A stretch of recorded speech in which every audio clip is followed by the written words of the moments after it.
పెళ్ళైనా పండగైనా వేడుక ఏదైనా పట్టుచీరల ప్రత్యేక వేదిక వారాహి సిల్క్స్.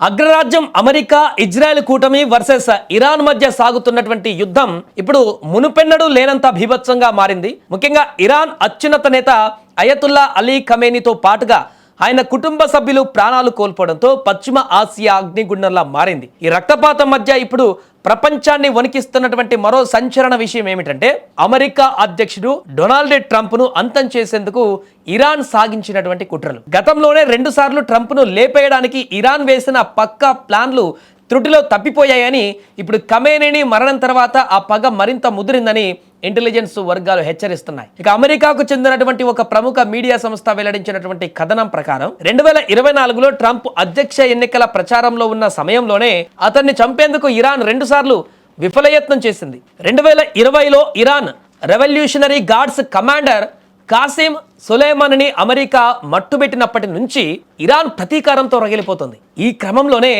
అమెరికా గడ్డపైనే ఒక ఇరాన్ స్పై 2 హంతకులను భారీ మొత్తంలో సుపారీ ఇచ్చి రంగంలోకి దింపాడు. అయితే అమెరికా భద్రతా బలగాలు అప్రమత్తంగా ఉండడంతో ఆసిఫ్ రజా మర్చెంట్ అనే పాకిస్తానీ జాతీయుడితో సహా 2 పట్టుబడ్డారు. అప్పుడు దీంతో మొదటి కుట్ర భగ్నమైపోయింది, అది ఫెయిల్ అయిపోయింది. అయినప్పటికీ ఇరాన్ తన ప్రయత్నాలను విరమించుకోలేదు.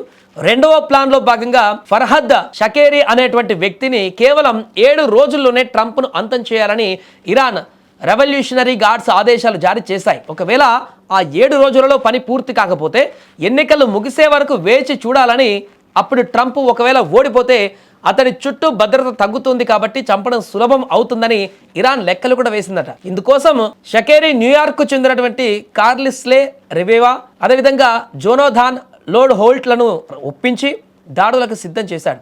కానీ అమెరికా ఇంటెలిజెన్స్ ఈ కుట్రను ముందే పసిగట్టి షకేరీని అరెస్టు చేయడంతో ట్రంప్ ప్రాణాపాయం నుంచి 2వసారి కూడా అప్పుడు తప్పించుకోవడం జరిగింది. ఇక ప్రస్తుతం ఇరాన్ సుప్రీం లీడర్ ఖమేనీ మరణంతో ఇరాన్ పగ పరాకాష్ఠకు చేరింది. ఇప్పుడు ఇజ్రాయెల్ పైన క్షిపణుల వర్షం కురిపిస్తూనే మరొక వైపు అమెరికాలోని తన స్లీపర్ సెల్స్ను ఇరాన్ యాక్టివేట్ చేసినట్టుగా సమాచారం.